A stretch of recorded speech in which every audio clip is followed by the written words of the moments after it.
Food and Wine Insider is a weekly look at a $1.5 trillion industry touching every American. Devoted to the business of purveying food and decanting wines, Food and Wine Radio is a unique program highlighting not food recipes or wine vintages, but how to make a profit while satisfying America's palates. In this competitive but highly rewarding sector, many men and women have made profits while fulfilling a dream. Food and Wine Insider is all about better managing any business involving food and wine. Each week, your co-hosts sit down with successful restaurateurs, food mavens, winery vintners, store owners, food suppliers, and other leaders in the worldwide industry that centers on foodstuff and wine. In frank give-and-take sessions, guests and panelists talk about the business of bringing healthy and pleasurable foods and wines to others. Your Food and Wine Radio host are Ann Daw, former president of the Specialty Food Association and a longtime food executive who has held senior positions both here and abroad with Kraft Foods and Philip Morris. Don Mazzella, a nationally known business commentator. On each show, they invite leaders of the world's culinary and wine industries to share the secrets of their success. Visit us at foodandwineinsider.com. Our next guest is Dave Hirschkop. He's head of Dave's Gourmet Foods. He's created and grown a line of gourmet foods out of San Francisco. And welcome to the program. Hey, Dave. Great talking with you today. Hey, Ann. How are you doing? Very well. How are you? I am great. Another beautiful day in California. Awesome. Dave is, I've known Dave for a very, very long time. He has wonderful. He started out with hot sauces, and then got into gourmet specialty sauces, and more recently has introduced overnight oats. But I think it's always great, Dave, for people to hear your story and how you got into the business. And for the last 20 years, you've had some clean, organic, non-GMO foods, which probably 20 years ago was right at the cutting edge. So talk a little bit about, your history and how you got started and, what you saw was the gap in the marketplace for your product. Sure. So, there's the accidental entrepreneurs and there's the purposeful ones, and I'm certainly probably in the more accidental column initially, at least. So I had a restaurant in College Park, Maryland, which is where the University of Maryland is. And it was a little, burrito joint, some creative types of burritos. And we had a lot of drunks come in, and I don't like drunks. So I made really hot sauces just to burn their faces off. And we had a great time doing that. But somewhere along the line, I started meeting these chili heads who they could eat anything hot and they loved it. And it just got me curious. And so I started thinking, what makes the chili hot? What's the hottest? How can I make it hotter? So I went on a little mission to make the hottest sauce in the world. And I figured out a way to actually do it. So I made this sauce. I brought it to the National Fiery Food Show in Albuquerque, New Mexico. And some guy had a minor respiratory incident, we'll call it. And we got banned from the show. And people were like, this is crazy. This sauce is nuts. I'm like, no, it's insanity. And so we called it insanity sauce. I wore a straight jacket. And the New York Times picked up on all this. And there was this whole media storm behind it. Because, I think what people hadn't recognized was there's this untapped desire for, the hottest thing you can possibly eat. And we delivered in a big way. It was much hotter than anything else out there at the time. And so that sort of launched a company, and that company sort of became, super hot salsa, super hot sauce, super hot nuts, super hot, candy. So we did hot everything and hot gift packs. And then over the years, we kind of morphed because, that was fine, but I have the entrepreneur mindset of ooh, what's the next shiny object? And so I was always looking for other opportunities. And eventually, after trying a few things that didn't work, I looked at pasta sauce, and it was a sea of red. And everyone was the same, and everyone was trying to be the most Italian. And so we said, forget that. What are the world's best tomatoes? what tastes best, those heirlooms. And so we started using heirloom tomatoes, and we had a yellow tomato sauce. And we said, well, what else would taste good? We made a sauce out of butternut squash. And so, that went really well and took us to another level. And then, then in recent years, consultants have continually told me not to keep expanding, but I decided that I need to, because that's why I'm in the business partly. Like you mentioned, we just launched last year creamy hot sauces, which we think are the next sriracha. And this year we just launched overnight oats, which is a trend that's been around for decades, but really only became big in the last few years. So quite a departure for us, and we have a couple new lines to work on for next year. Dave, that's fantastic. Because you have so many different types of products, you have your Dave's Gourmet Fiery Foods, you have your Dave's Gourmet Specialty Foods, you have the pasta sauces, and you have now the overnight oats. What's the thread that runs through everything that sort of connects everything under your portfolio? Yes, that is a terrific question. It's funny how some companies start with a mission, like, to bring cricket flour to the world or bring organic everything. And some companies sort of back into it because they look at what they're doing and they say, oh gosh, this is the common thread. I think for us, the common thread is sort of innovation. We really want to bring things to the world, new things to the world, that, in some small way help people have a more enjoyable life. And we try to do it in a way that's, organic when possible, but always, respectful and natural, and can we use renewable energy, and can we make it a little bit healthier and this and that. But, we're very focused on making things enjoyable. So flavors are our number one mission, but with a twist.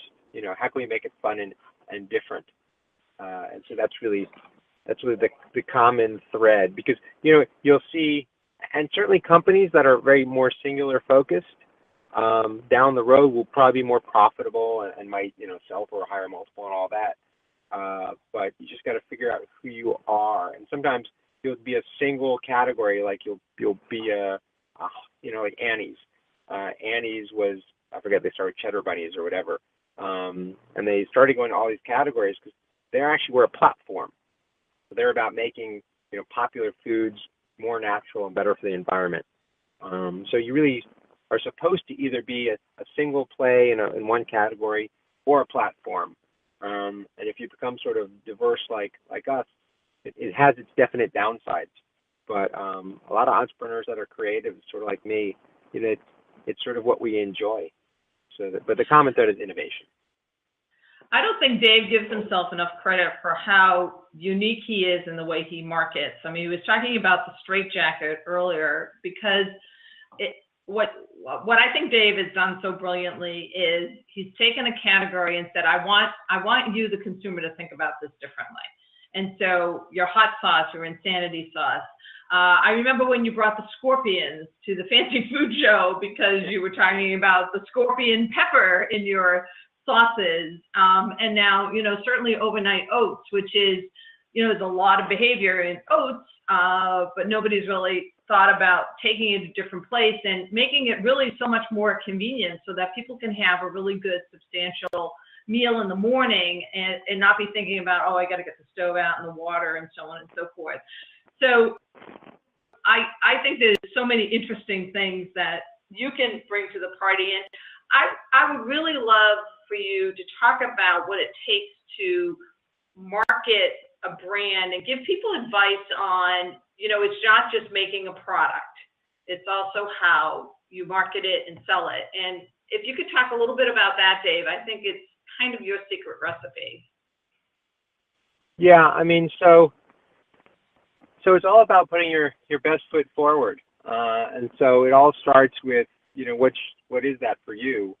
Is your product better? Is your packaging better? Is it your product really just kind of average, but your sales ability is better? Or, are you the low cost leader because of your structure? So, you got to figure that out, and then you've got to forward and put it forward in all the right places. Some companies are quiet giants. that you really would never heard of the brand, but you're like, oh, that's $1 billion company. For a company that's branded and wants to be very visible, which is like us and a lot of people there, it's like, how do you grab attention? And so for us, I like excitement.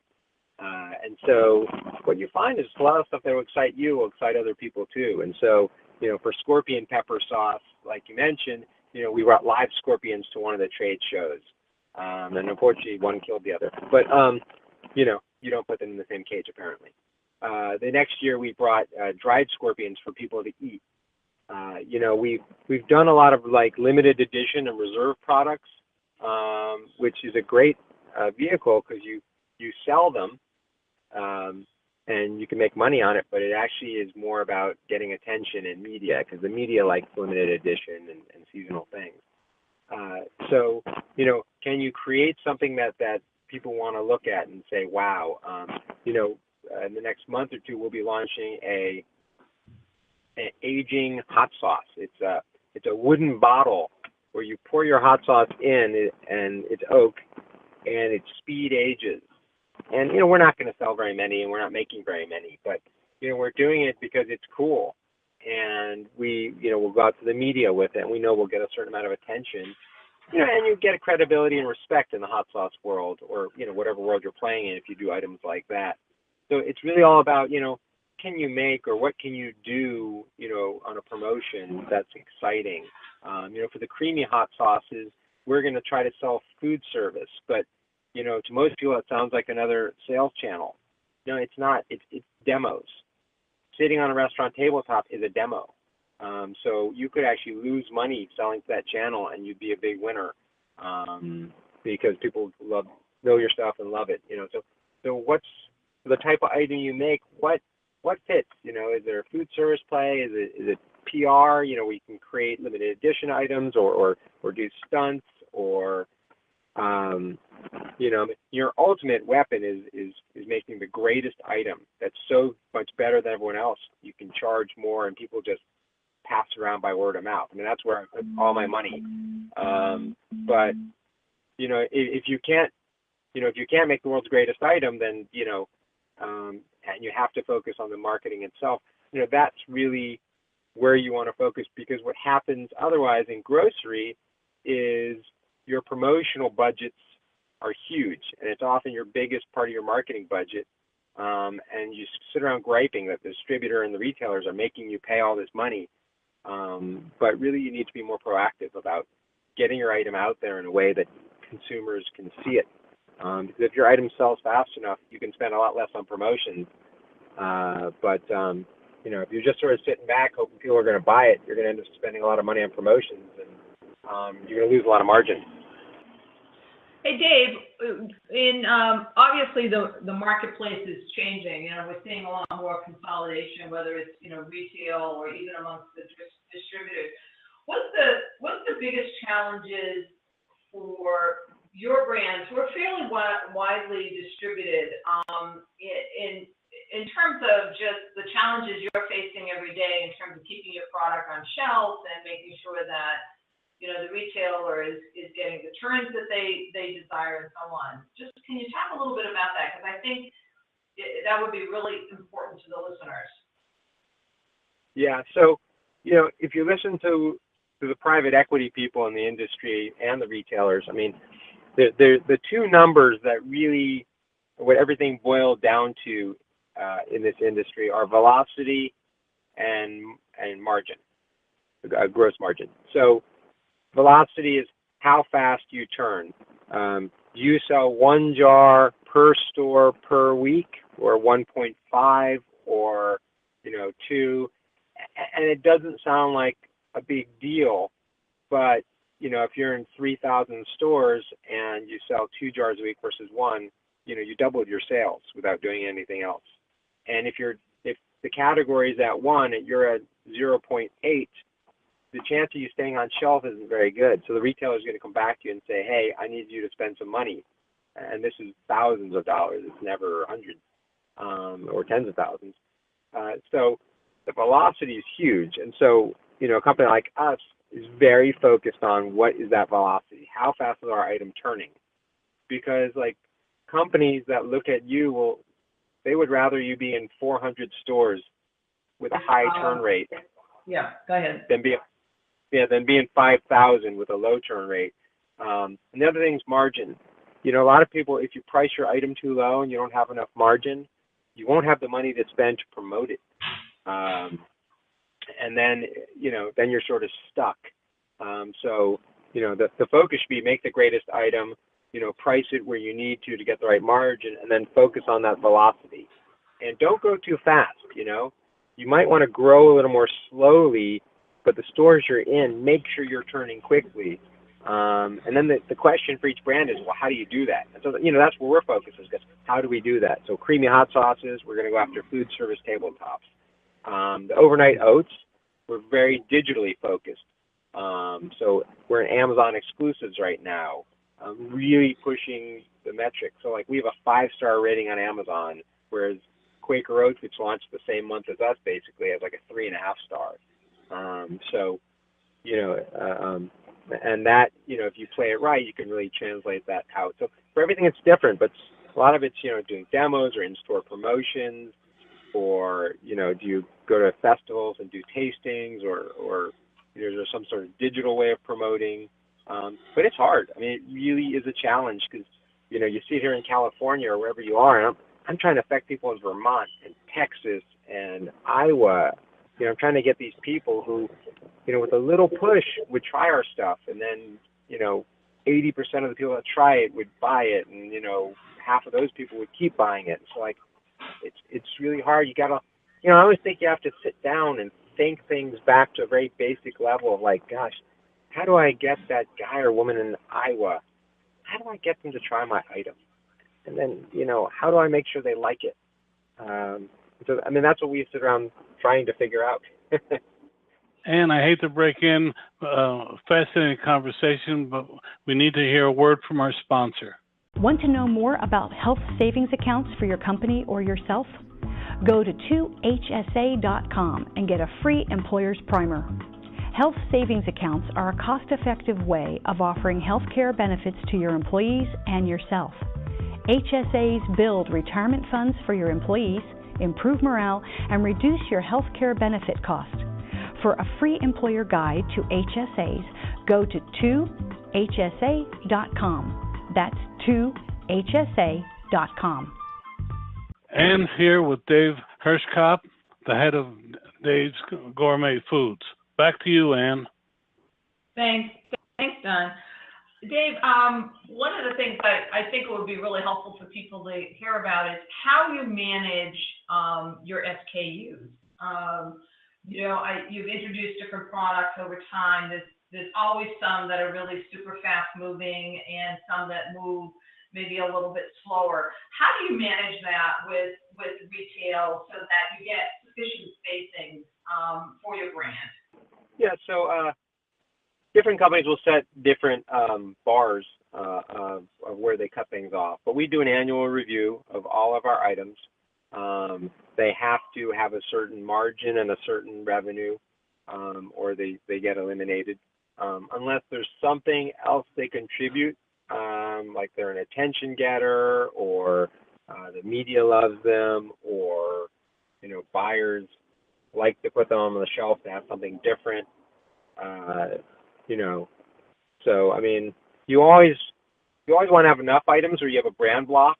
A brand block, is having enough of your items on the shelf where when people walk by, it makes a visual impression.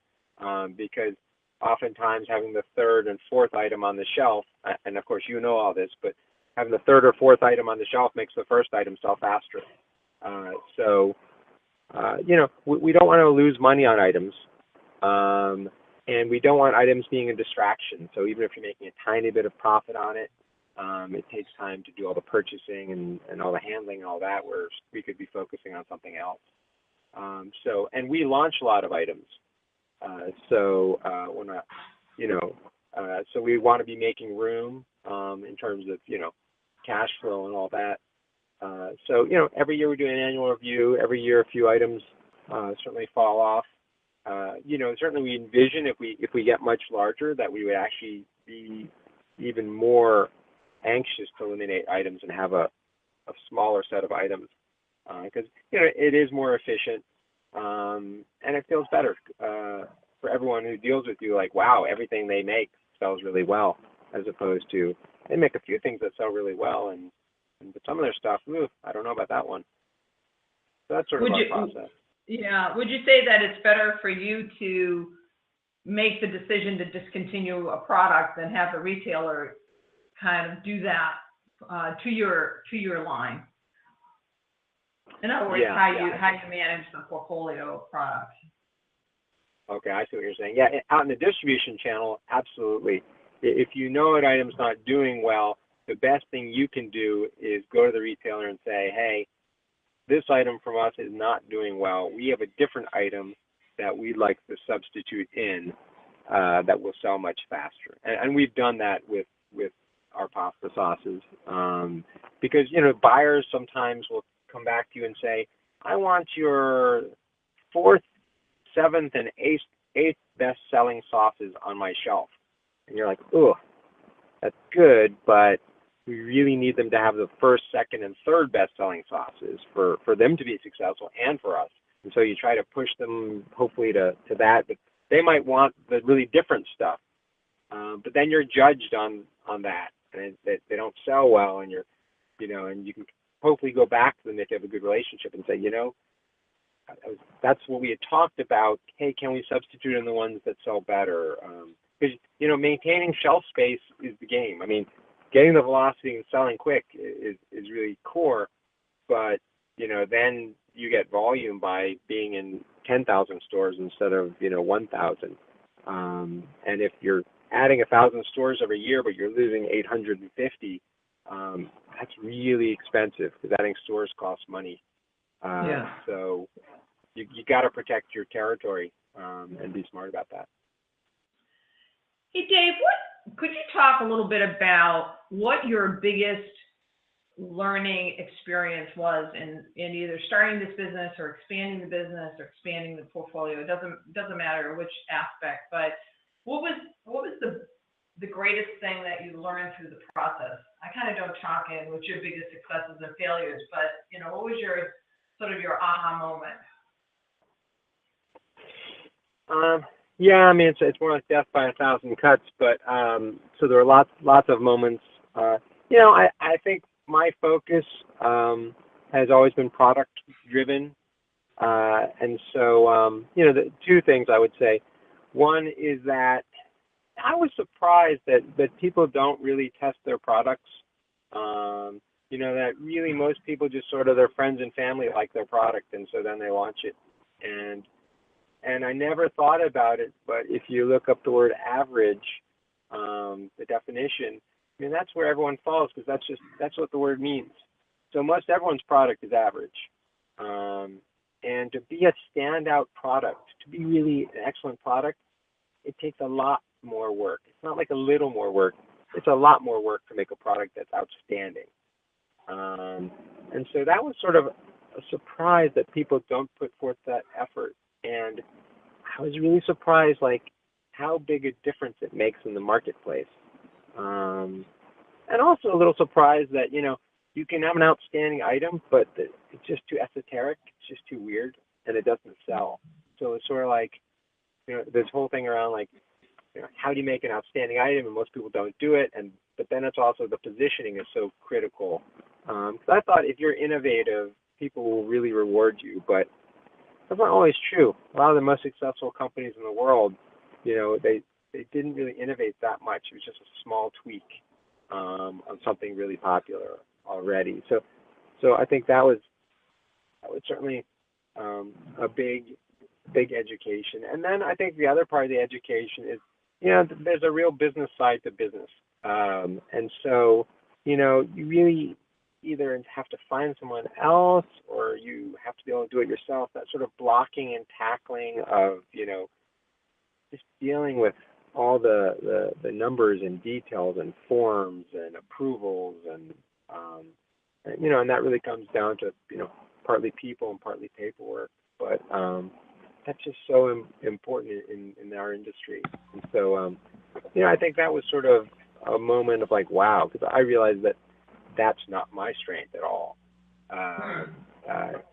So, if you follow like the Traction business systems, or Traction's a book, they say that, you have the creative and then you need the other person to sort of match with the creative who's going to manage the details and drive things that way. So it's sort of, you partly learn about yourself as you do business. And so, And Dave, how did you go about testing your product?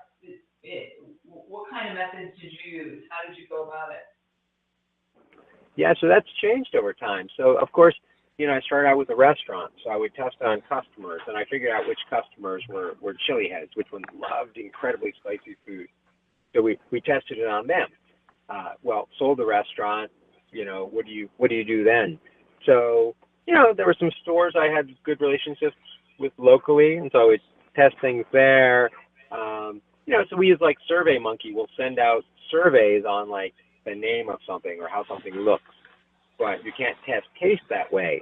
So for taste, we often use trade shows as one vehicle, and then we have gotten to the point now where we do pay to do some smaller focus groups, which is you're always when you're testing items, it's always like how certain do you have to be?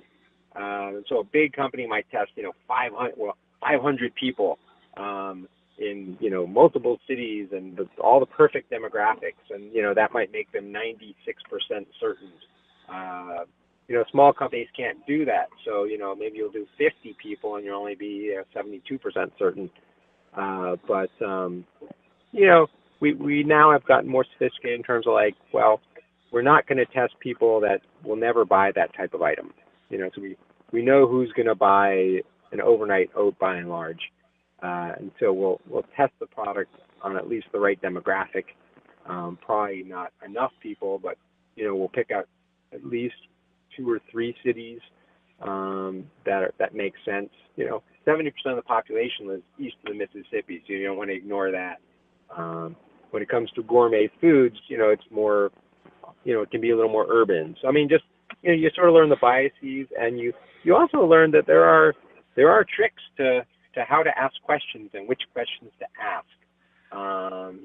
Asking people what they will buy often is not very good information, because people don't really know until you put something in front of them and saying, it costs this much, and here's what it looks like, and here's what it tastes like. Would you buy this now?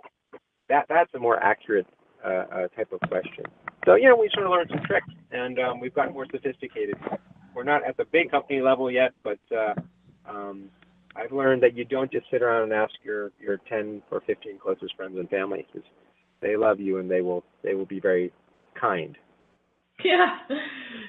Dave, another question for you is on the other side, on the business side, and I know you said that's where you brought in some other competencies of other people to help you. But what are the key metrics you look at every day? Oh, the key metric? Yeah. Yeah. So I mean, that's a challenge because also as you grow, you can spend 6 figures a year subscribing to data. And that's certainly the high watermark, and that's ideal. And also having very sophisticated internal software so you can really get metrics. And so, I'd be looking at velocity really frequently. But so every day, I guess I sort of check in with the team on key priorities, key goals, where are we with going after restaurants? We're very R&D focused, so what's the status of the different R&D projects are key things I check in on pretty much daily. And then, then we have a Friday call. So in 30 minutes from now, we'll get on a call with the sales team. We'll go through all the happenings with major accounts. We'll have a marketing portion, updating social media, anything else happening in the marketing project. Then we have an R&D and an operations portion. So really, it's not a daily as much as it's a weekly check-in. But on a daily basis, I don't have enough data to really drill into things. And quite frankly, you'll drive your team crazy if you check on them daily. But it's really what's on the to-do list, what are the priorities. I deal with a system that you lay out your key priorities as rocks. And they often use this example, like if you have a jar, and if little tiny things are sand, if you put the sand in first and then try to fit in rocks, they won't fit. But if you put the rocks in first and then put the sand, it falls between the rocks. So it's sort of a reminder that, do your key priorities first and focus on those. And then let the little stuff fall in behind it, which is tough for entrepreneurs because it's easy to get caught up. But, those are certain things. It's what are the priorities based on your company? Is it, is it hiring a certain key hire? Is it developing certain items? And for us, we're very R&D focused, so I spend a lot of my time looking at where are we with each R&D project. And I hate to say it, but we have to call it a day with Dave Hirschkop. He is head of Dave's Gourmet Foods, and it's been listening to it has been a fascinating time with him. Dave, your website, how people can reach you? Yeah, so it's www.davesgourmet.com, and of course, they can find the overnight oats on Amazon also. Wonderful pleasure talking with you. Thanks, both. You have a terrific Friday. We need to stop a moment to hear from one of our sponsors. Dan Perkins here from Recalculating.biz with your featured book.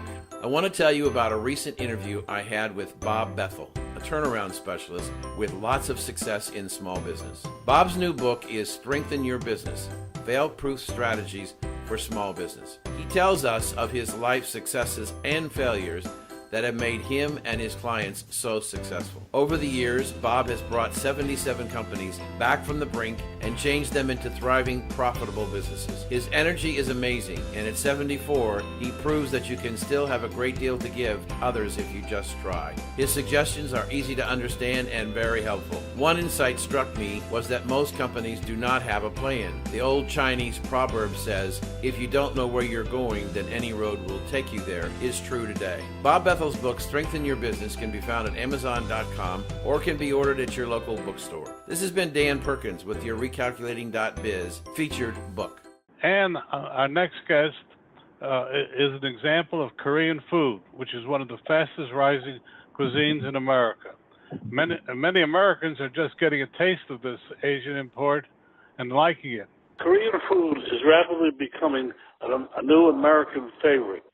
And KC Kai, that's KC Kai, Kye, is a Korean American who has invented a recipe called K-Mama sauce. It's designed to help anyone interested in preparing or accenting food. KC, welcome to the program. Thank you for having me on the show. Nice to meet you. Nice to meet you as well. You have, I always love to hear the story behind the story and K-Mama sauce and about Korean food. Tell us a little bit about your story and how you got into creating this wonderful sauce. Sure. Well, it's pretty simple. I grew up in the East Coast. I grew up in New Jersey, New York City area. I grew up with a mom who cooks just amazing Korean food. So I was really lucky.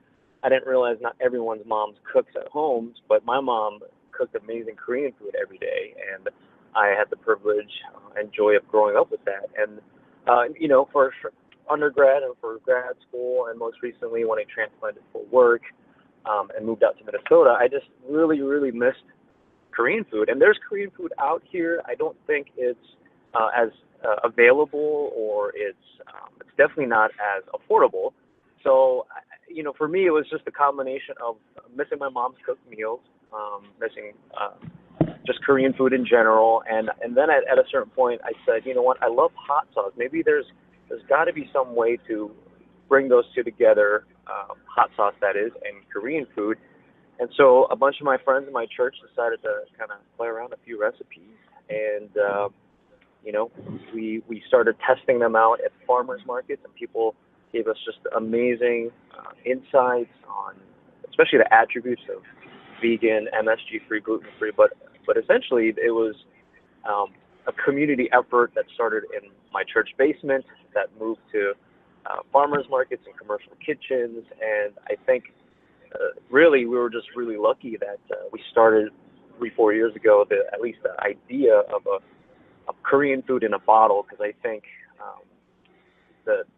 Korean food is popular and it's trending, but how to make it accessible, I think that was kind of the kicker to get going with this sauce. So Casey, the hot sauce category is enormous. It's 1.4 billion, and yeah. What I think is certainly not a challenge, but an opportunity for you is for non-Koreans to understand what Korean sauce is. People have been so exposed to things like sriracha, there's Cholula sauce, there's sazon, there's all of these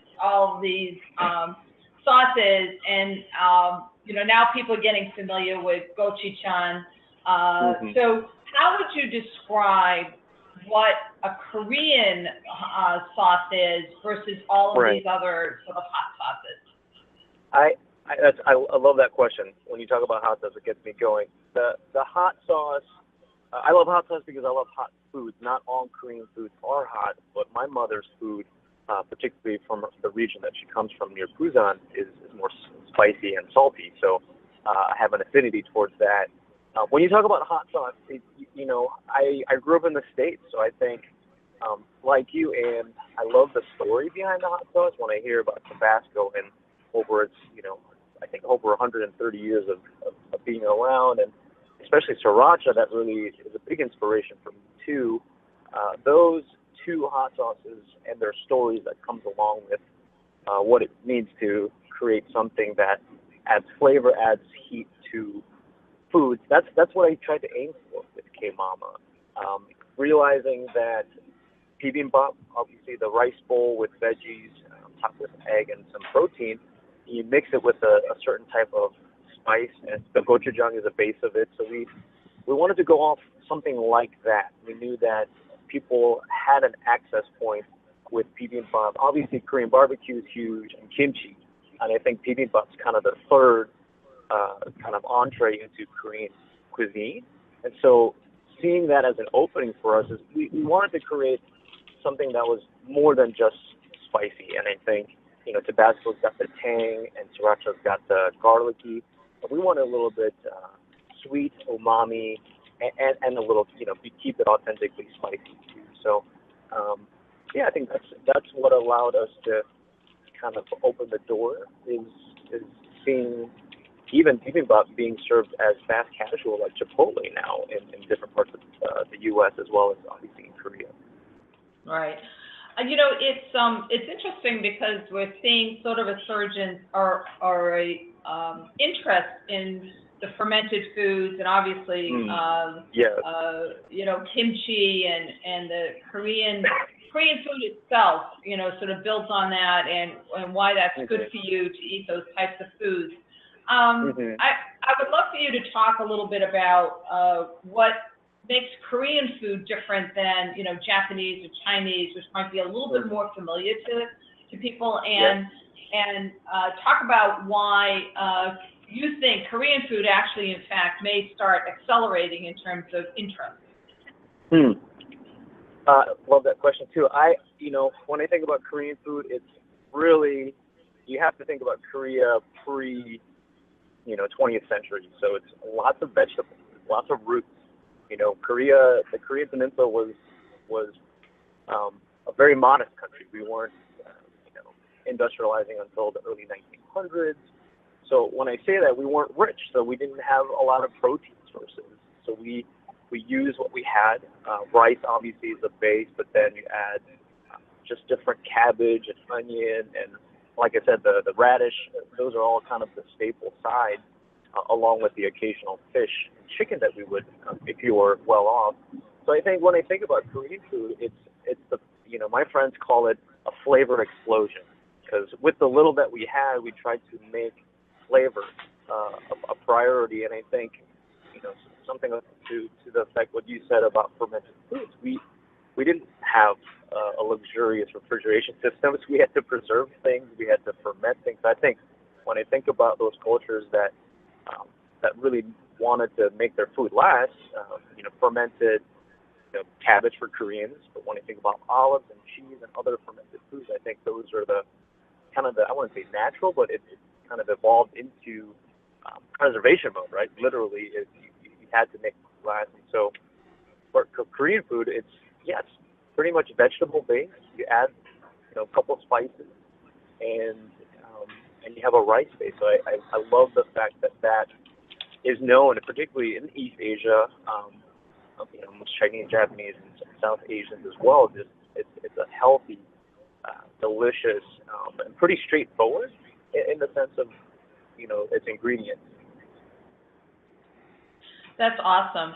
I want to shift a little bit to, your business model and, talk a little bit about how you started, how you got people sort of understand what your product is all about, how did you start selling the product, and even how you capitalize, you need money, obviously, to start a business. Right. Talk a little bit about you're starting out and what is it, and then we'll revert into sort of the challenges you face as you go forward.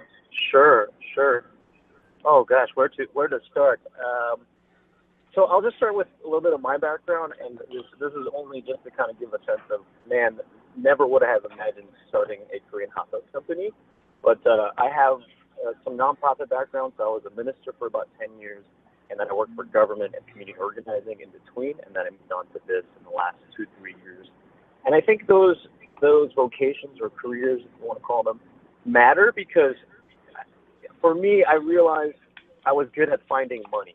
Not necessarily making money, but definitely finding money in the nonprofit world, having dealt with grants and fundraising, and then moving over to the government and community organizing side of things, which were, I think, really helpful in finding social capital. So I don't want to overuse that word, which it is a lot these days, but social capital matters as much as capital. And the way I'll break that down is, for us, gosh, I think, if I talk about the company and just hold off on the money aspect for a while, the accessibility to Korean food was the biggest challenge for us.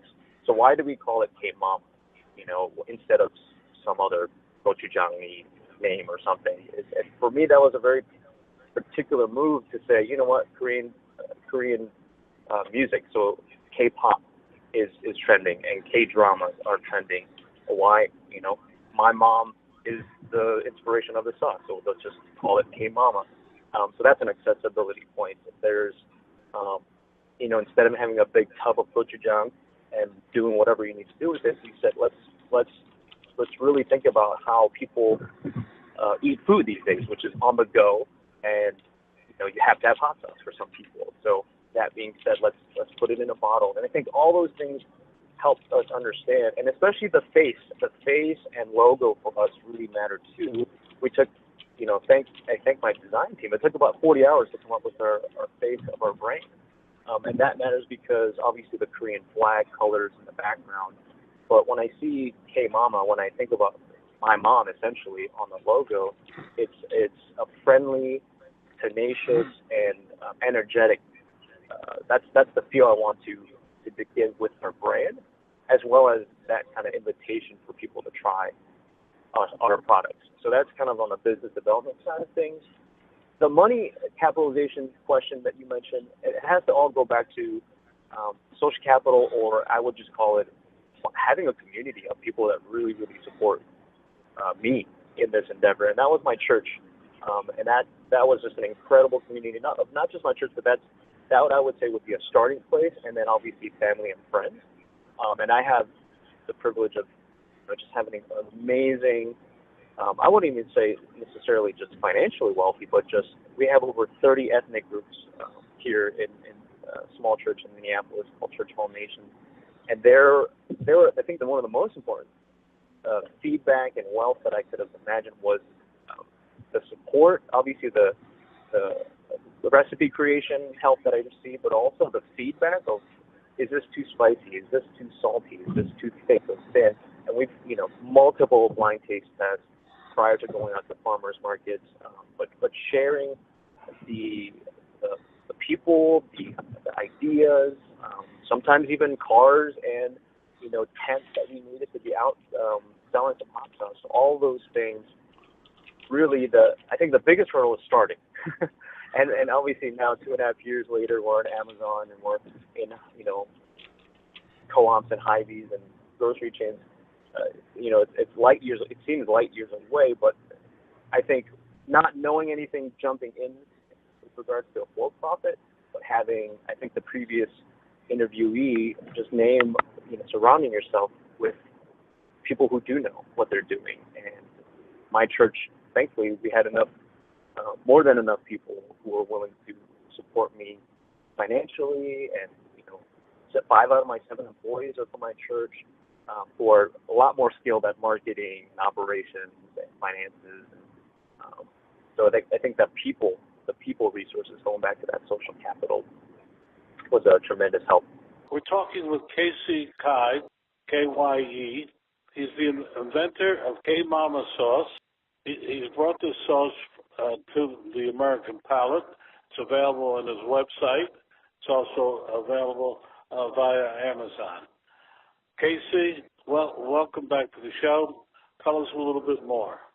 And if I could just add on to that too, the capitalization. Yeah, so that's, I think that was the birthplace, and it got us going with enough money to, test it out to the public in farmers markets, and then that's when the restaurants started picking us up, and then that's when the stores started, really taking notice of us.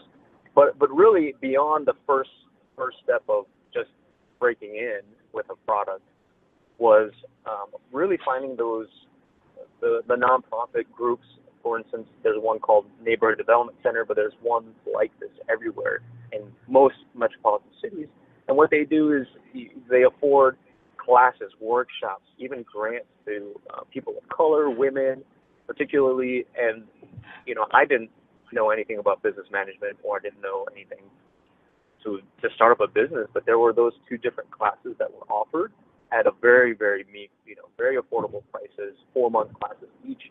And that just gave me the confidence to really kind of go forward, make mistakes, but also kind of know what I'm doing. So I have to mention them. I have to mention the Specialty Food Association. I think once we got a little bit further down the line, just to know who, like, these are what we want to be. These are the types of vendors, the foods, the interactions we want to have with the press. For me, I made the mistake of being a booth versus walking at a show, but it was actually kind of good because we made tons of mistakes over at the Winter Fancy Foods in January of this past year.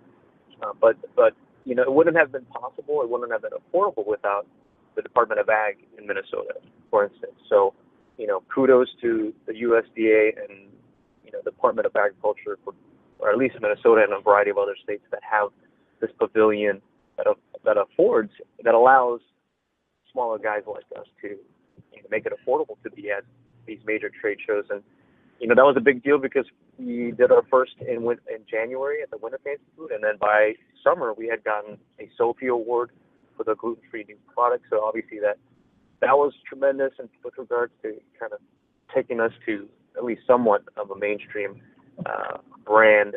So the government agencies like the Department of Ag, the nonprofits, and family members and friends, obviously those are all pretty critical components of,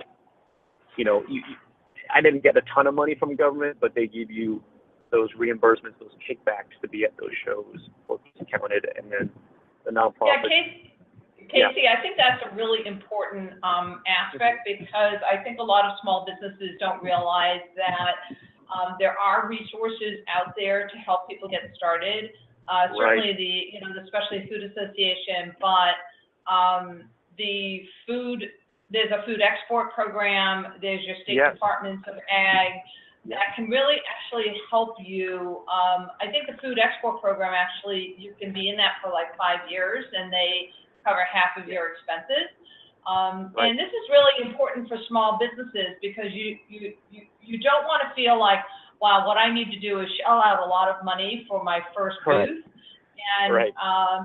It's much better to really get the learning under your belt, really see what the competition looks like when you go to a show. Who else is out there? What else are people doing? What else is going on? So that you can learn from that and then, take advantage of all the education that's out there. I think those are really important things. For you, Casey, you're probably getting to a point where you're going to need more money to get scale up. So I would love for you to talk to folks about what are the kinds of things that are keeping you up at night in terms of looking at how to expand your business. Right. There's so many things that keep me up at night, and but I think the couple that comes to mind. This one is actually, so it's very appropriate you asked that for us because we finally got a national distributor, and I won't name them, but we've there's a few. So we got a partnership with one of them, and they have this kind of a startup program in the distribution. And so 1,000 cases is 12,000 bottles of sauce. So for us, it was wonderful. It was wonderful to receive that news. But thankfully, there was enough lead time to say, okay, production, let's go from a couple pallets at a time to now. These are serious orders. So, I've always stuck with. I've heard so many wise people say, hey, businesses don't run out of business because they're a bad business. They're good businesses, but they cannot fulfill orders. So I wanted to make sure at this point in our company's history to not only fulfill, but make it seamless. Our first several orders from bigger guys. And I think that's probably the first thing is to say, I don't want any headaches to happen with distributors, with major grocery chains, and Amazon. It took months for us to get on there. It literally took half a year, I would say. But once we did, it was smooth. So I think similarly, the distribution and production to keep up with it.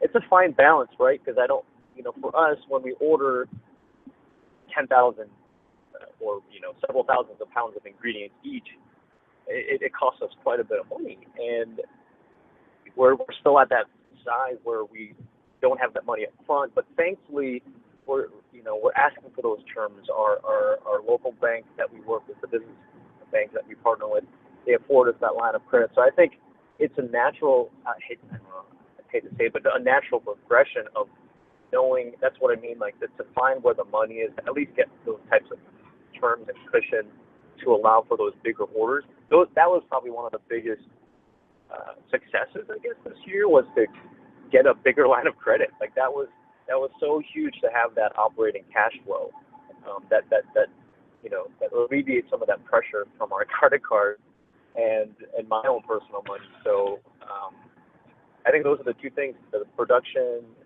making sure to fulfill the orders, and then also to just have enough money. And I think the question that also comes: how much money is enough, right? But I think as you grow, you start to realize, okay, we could be at this cost of goods if we're ordering this much, and so on and so forth.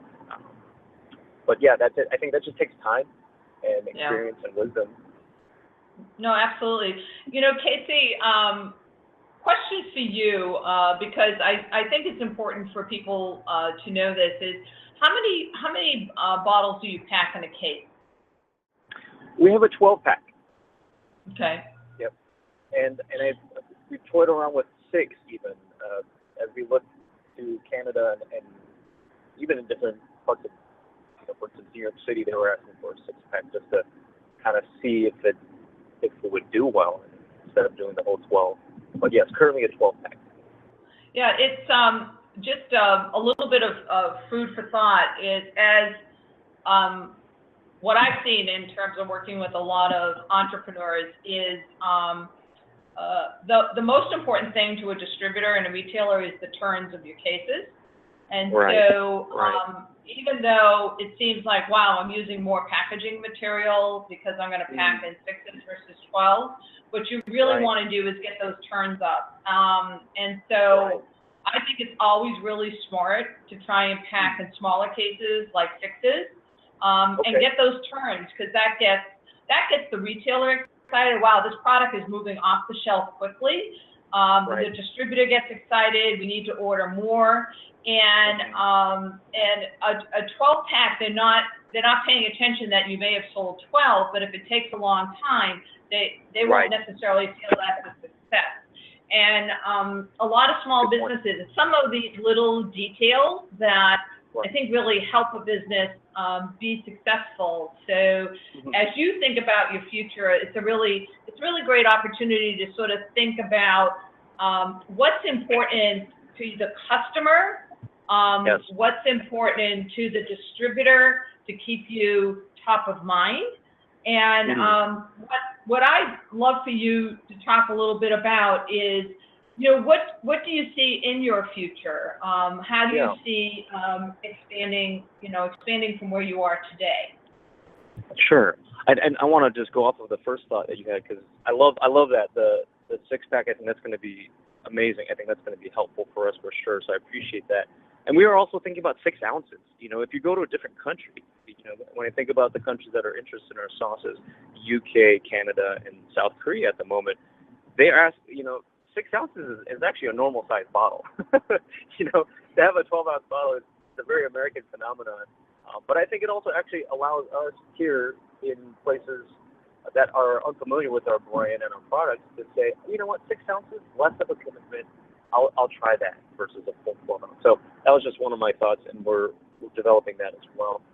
I think the future of Key Mama sauce, I would like to think, if there's a possibility, I would love for Korean food to be associated with Key Mama sauce, or Key Mama sauce, and the conversation of Korean food and flavors to be one.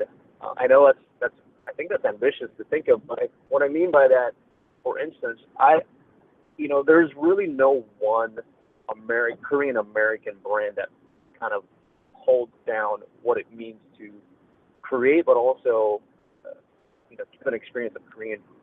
And I think there's a variety of Korean influence, which is fine, which is obviously the most authentic and genuine and delicious. But I also think there's, when I think of sriracha has gone into every single different aspect of potato chips and so on and so forth. But they're actually they're a Viet Thai American hot sauce. If you go to Thailand and Vietnam and you see that sauce that they use in pho, it's actually slightly different. And similarly with K Mama, when I think about us, yes, it started off as a Korean hot sauce brand, but it's more than that. It's a seasoning, it's a barbecue sauce. So I think as big as my imagination can keep up with, I would love to see K Mama go in that direction. So we've been approached with, companies like people who make beef jerky. We've done partnerships with Bloody Mary mixes. We have a pizza named after us. Pizza is called Soul Food, like the city Soul Food Pizza. And so 9 different restaurants that use us on their dishes or on their tables, and just kind of seeing, food service is going to be a big opportunity for us next year as we hit the food service trade shows too. But so yeah, we'd love to be associated with Korean food positively, and particularly this understanding that we get Korean food and we create the healthiest version of it is what we're aiming for. Well, I think that's really fantastic, and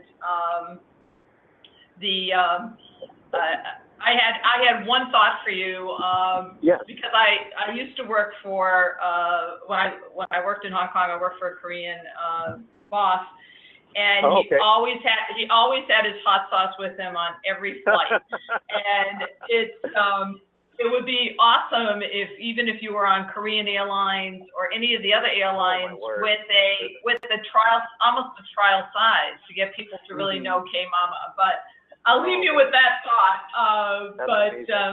I really thank you for your time, Casey. It's really been fantastic talking with you. We've been talking with Casey Kye, Kye. A link to his website will be on our website tonight. Have a good day. You've been listening to Food and Wine Insider with Ann Daw and Don Mazzella. Want to join us on a future show? Contact us at foodandwineinsider.com. Until next time, have a passion for food, wine, and profits, and think of our program, Food and Wine Insider.